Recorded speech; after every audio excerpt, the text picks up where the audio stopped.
Hello and welcome everyone, this is Less Than a Minute. The pronunciation of the TH is the or the.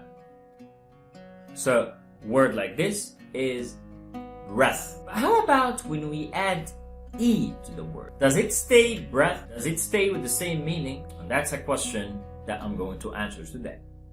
The first word without E is breath. The second word with E is breathe. And they're related. Breath is the noun. That's breath. Breathe is the verb. I'm breathing.